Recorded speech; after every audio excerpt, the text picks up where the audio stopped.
Vous écoutez À suivre sur Arte Radio.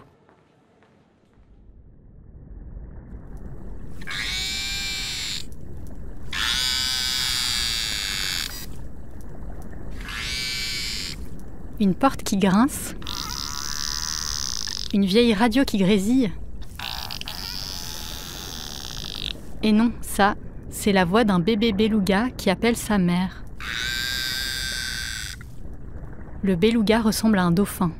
À sa naissance, il est tout gris et devient blanc vers l'âge de 8 ans. Les premiers jours, son cri est faible, à peine audible.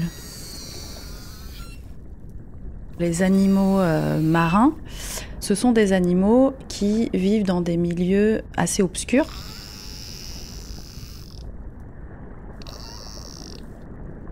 La possibilité de se transmettre des informations par une autre modalité sensorielle que l'acoustique, elle est très réduite.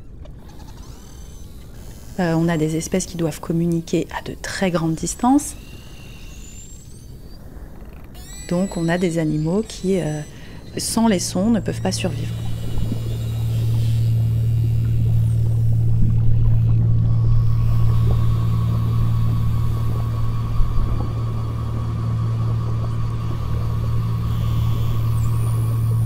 Estuaire du Saint-Laurent. Baignés dans le bruit des navires, les appels des bébés portent 2 fois moins loin qu'en eau calme. En cas de séparation, les retrouvailles sont compromises, la survie du bébé aussi.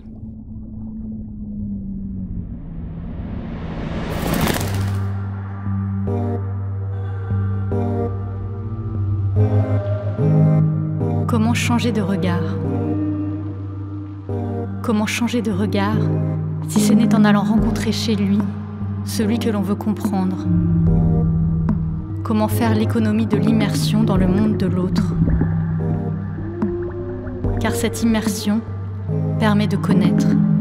Bien au-delà du savoir, le connaître est un ressenti, un vécu, une expérience, un vivre avec qui nourrit tous les sens, qui forge l'intuition par-delà l'analyse. Au nom des requins, de François Sarano.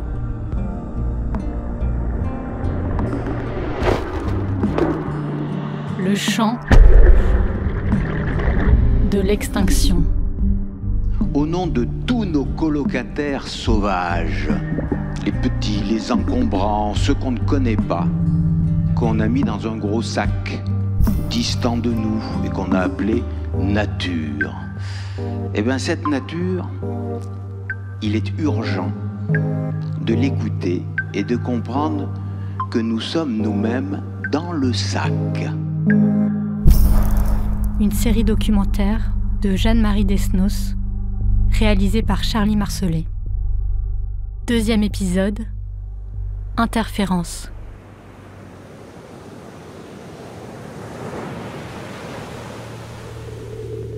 Trafic maritime qui double tous les 10 ans. Prospection sismique.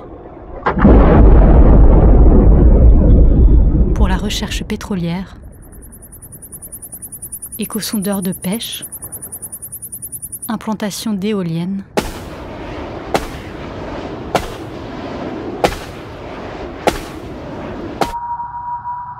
Sonar militaire.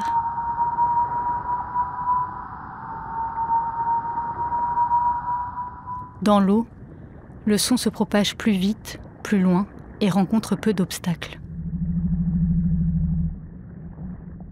La pollution sonore sous les océans, ça va impacter de nombreuses espèces. Charlotte Curé, bioacousticienne au CEREMA.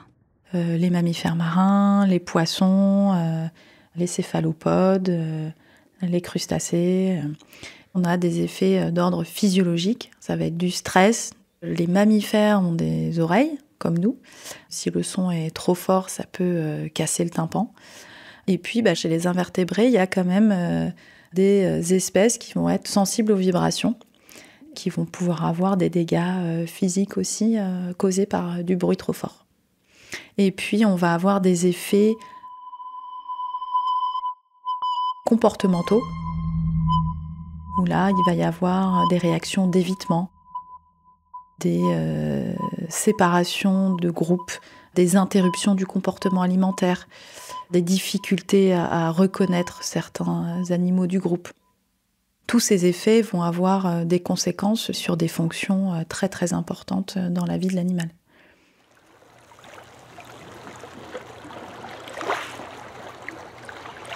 Juin 2024, port de Banyuls, à la frontière de l'Espagne.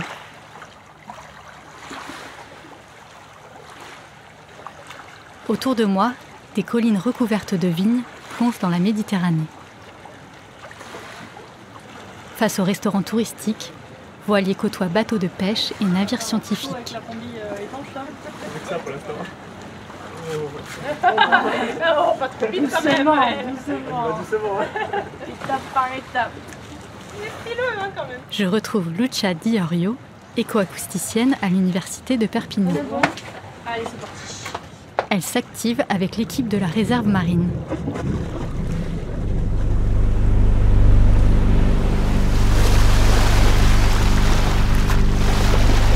On va découvrir la première avec le rocher là qui remonte, c'est le Sphinx. La deuxième, c'est Capo Estrella. Et nous, on rentre dans la baie de Poli. Ce matin, pour étudier les conséquences de la pollution sonore sous-marine, on va déposer un hydrophone à plusieurs mètres de profondeur. Il a été comptabilisé jusqu'à 200 bateaux en même temps au mouillage dans la baie. On est dans la réserve naturelle de Cerber-Banyuls. C'est vraiment la côte rocheuse. Et donc il y a plein de criques. Sous l'eau, c'est très varié. Donc il y a l'habitat rocheux, mais aussi on a l'habitat du coralligène. Donc c'est dans le coralligène par exemple qu'on peut retrouver ces gorgones. C'est un peu comme des arbres avec des éventails. La gorgone rouge est très connue en Méditerranée, il y a la jaune, il y a plein de poissons, il y a plein de crustacés et aussi il y a des herbiers de Posidonie qui sont très importants aussi, on le sait, c'est une espèce aussi protégée.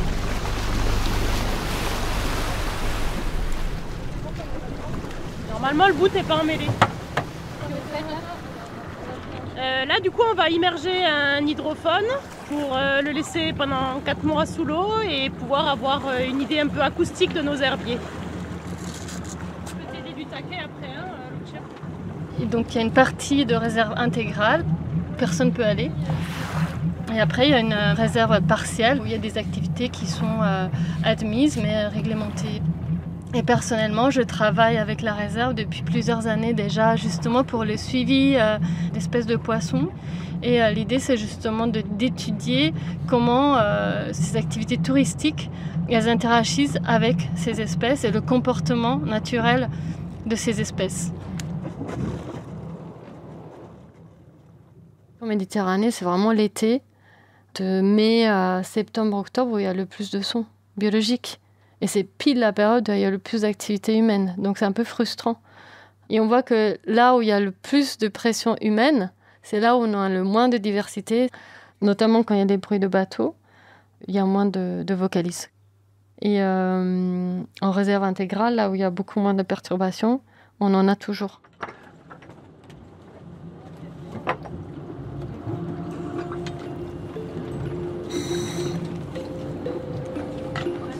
C'est bon.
Cet enregistrement-là, c'est un enregistrement qui a été fait dans une réserve intégrale.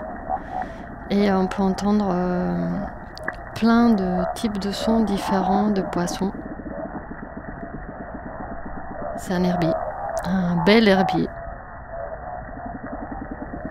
qui te donne ce paysage sonore où il y a surtout des phénomènes de masse. En fait, il y a une quantité de sons. On a l'impression d'être dans une mare. Et on a aussi l'impression d'avoir des fantômes ou, je sais pas, une créature bizarre. C'est un petit poisson qu'on ne voit jamais, parce qu'il est toujours caché dans le sable et il sort que la nuit pour manger, qui s'appelle Ophidion. Et lui, il fait ce bruit, il est tout petit, mais il fait ce bruit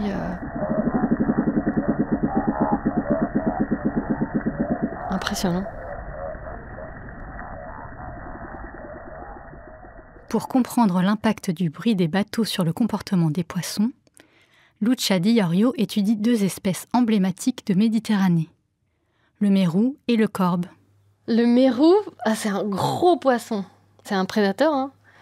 Il a des petites nageoires, il fait beaucoup de surplace et il a une grosse tête avec des grandes lèvres, une grande gueule avec des petites dents.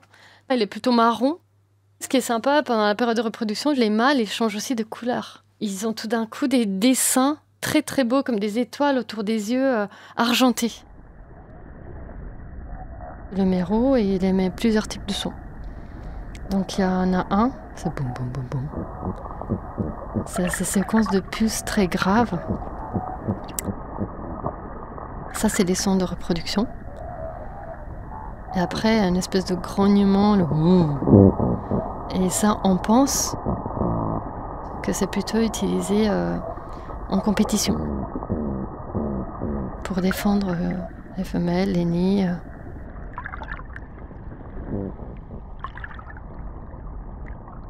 Le corbe, c'est très élégant, c'est argenté, vert, jaune. Ils ont des grandes nageoires pectorales et des grandes nageoires dorsales, une belle queue. Il bouge vite. C'est un chasseur aussi. Ce son de tambour qu'on entend là, un peu comme une mitraillette, ça, c'est le chant d'un corbe qui répète ce son pendant des heures. Les mâles de corbe, ils créent leur petit harem.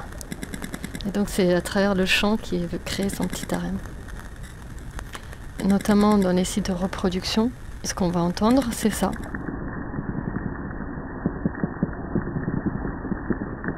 C'est ce qu'on appelle un chorus.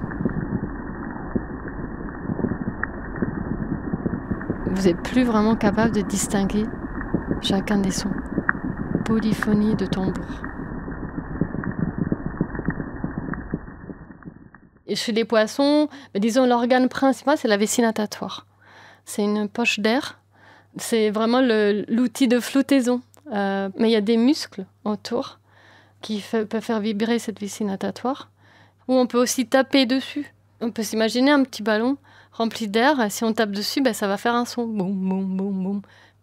Donc les poissons qui utilisent les sons pour se reproduire, ces muscles soniques, ils vont grandir et devenir plus puissants au moment où c'est vraiment décisif pour la reproduction.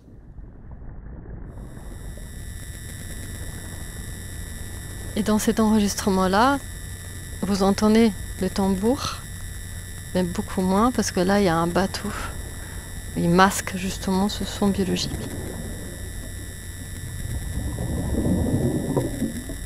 Et on a aussi montré que quand, en plus de bateaux, il y a des plongeurs, que cet effet il est amplifié. Il y a un cumul d'impact en fait.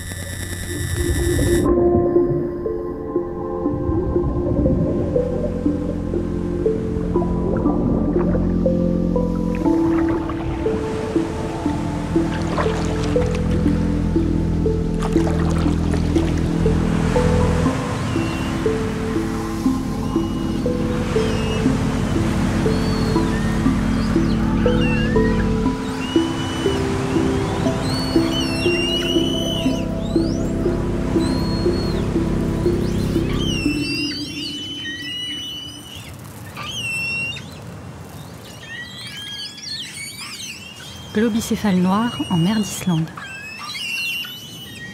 C'est un cétacé.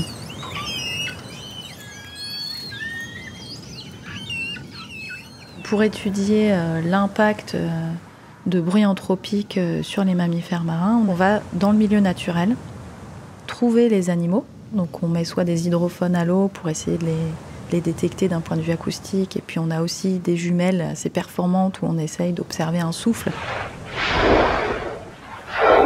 Et de par la forme du souffle, on reconnaît l'espèce. On a des fois des animaux qui sont assez actifs, et donc il faut essayer d'anticiper où est-ce qu'ils vont respirer pour arriver à s'approcher suffisamment près pour pouvoir fixer la balise. Une fois qu'on a trouvé notre espèce, on déploie un petit zodiaque. La balise, elle est mise au bout d'une perche. On tend la perche pour coller la balise, donc c'est avec des ventouses, ça leur fait pas mal, c'est pas invasif. Donc nous, on s'éloigne, et puis au bout d'un moment, on va diffuser notre bruit anthropique dont on soupçonne une perturbation.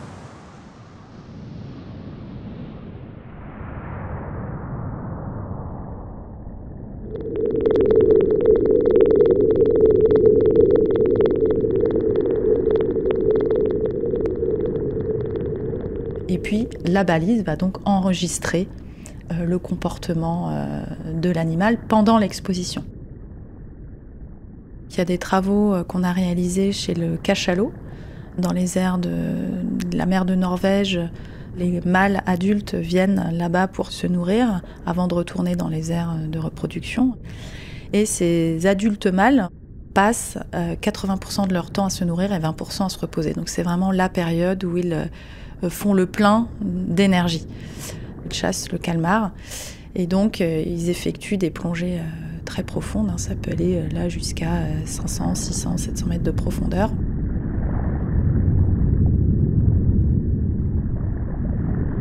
Et puis ils remontent.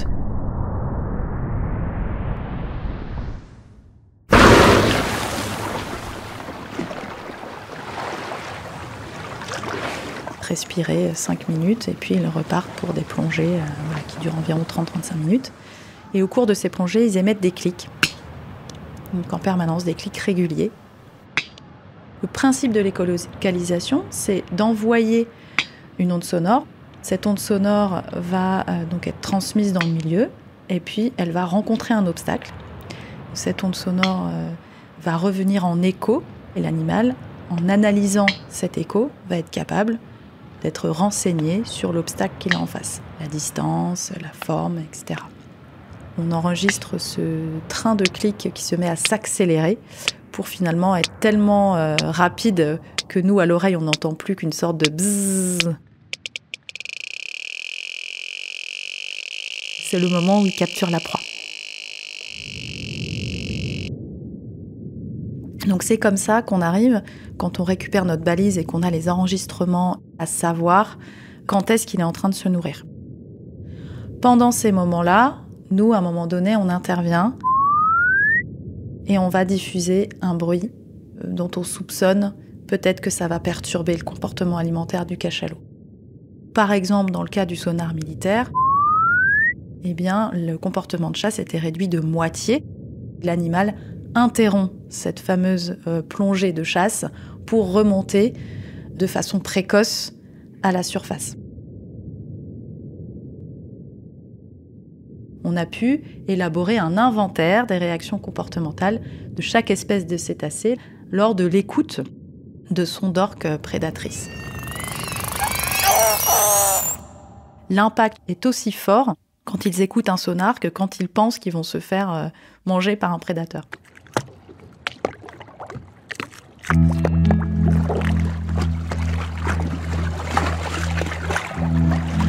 Ça va? Tout va bien?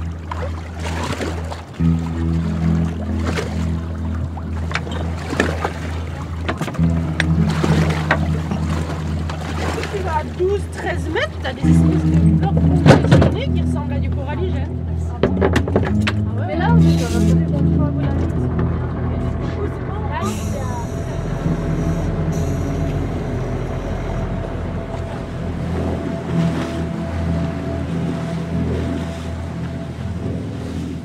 Bien sûr, on a un bruit de bateau dans l'eau, mais on a aussi un bruit de bateau dans l'air. Et ce bruit peut aussi, bien sûr, impacter les espèces marines qui ont une vie un peu semi-aquatique, où il y a une phase où ils peuvent être aussi sur Terre.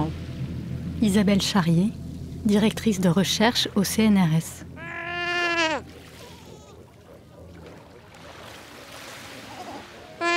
Donc là, on est en train d'écouter une colonie d'otaries à fourrure en Namibie. Donc vous avez une mère là qui cherche son petit. On l'entend crier. Puis il y a le petit qui chevrotte un peu. Souvent, on assimile les cris des petits à des moutons.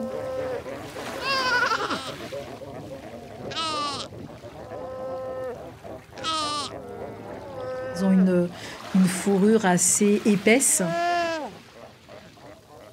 Quand elles sortent de l'eau, c'est un peu hirsute. Voilà, vous imaginez comme un labrador qui sort de l'eau avec les poils tout hérissés. Et puis vous entendez dans le fond sonore d'autres petits qui crient. Vous avez des mâles aussi. On entend ces aboiements, une sorte de uf, uf, uf, uf, comme ça, sans arrêt. Qui sont là pendant les premières semaines de la période de reproduction. C'est une espèce où la mère va donner naissance à un unique petit qu'elle va allaiter pendant 10 à 11 mois. Et pendant ces 11 mois, la femelle doit de temps en temps partir en mer pour se nourrir et fabriquer du lait pour son jeune. Et donc à chacun de les retours, elle doit trouver son petit parmi des centaines de milliers d'otaries. Donc on a trouvé une signature justement individuelle très forte chez cette espèce. Et on a pu voir qu'ils se reconnaissent 2 à 6 heures après la naissance. Donc c'est une mise en place qui est ultra rapide. D'ailleurs, c'est la plus rapide jamais démontrée chez un mammifère. Même les humains ne sont pas capables de se reconnaître aussi rapidement.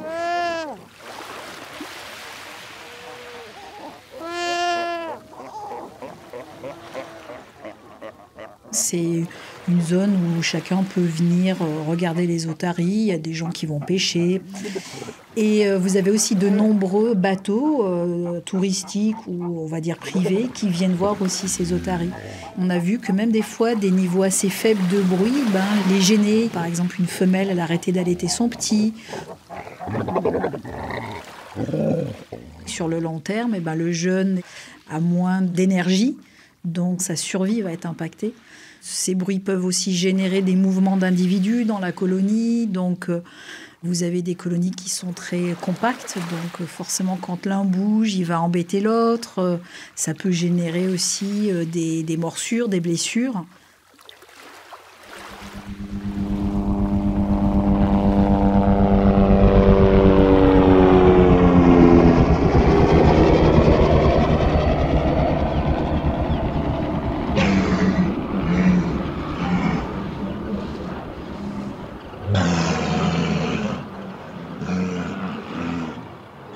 Par exemple, il y avait une étude qui a été faite chez les morses en Alaska où un hélicoptère avait survolé comme ça une zone de repos des morses. Et le survol de cet hélicoptère a créé vraiment une ruée.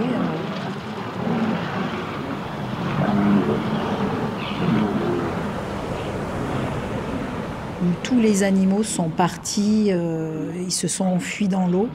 Et ça a généré cette énorme bousculade qui a tué plusieurs dizaines, peut-être des centaines de petits morses, écrasés par les adultes.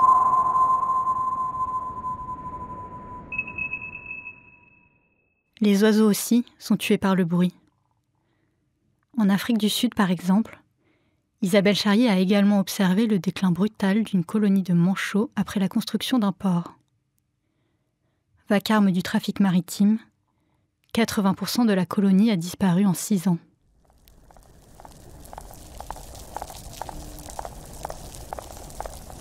Grace Reef, Géorgie, États-Unis.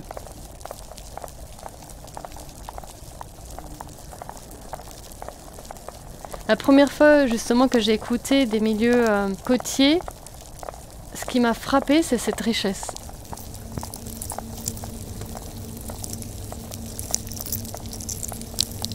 Par exemple, un oursin, quand il bouge ou quand il mange, il va faire craquer son squelette, il va faire bouger ses pics. Tout ça fait des bruits.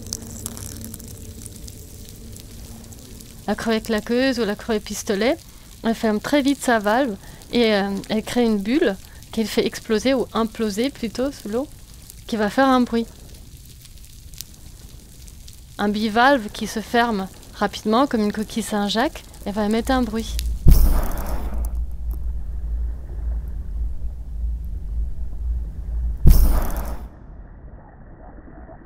À chaque fois que tu ouvres un enregistrement, tu découvres des nouveaux sons.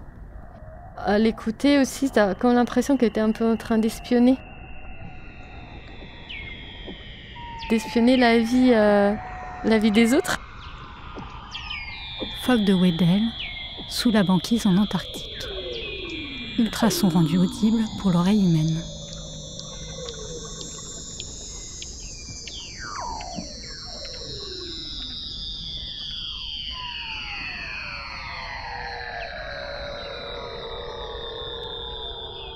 Et après, tu as envie de préserver en fait, c'est assez naturel.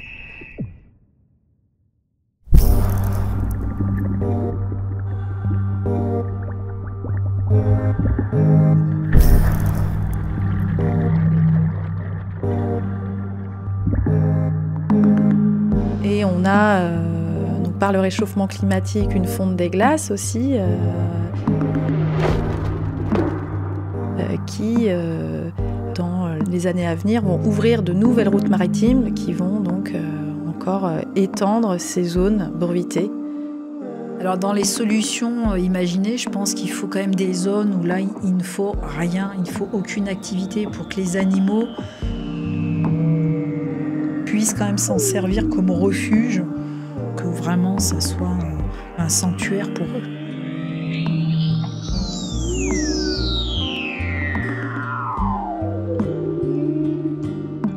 Et la nature a plein de ressources, donc il ne faut pas que désespérer.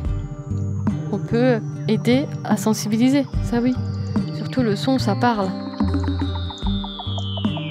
À suivre La connaissance permet aussi d'agir derrière. sur Arte Radio.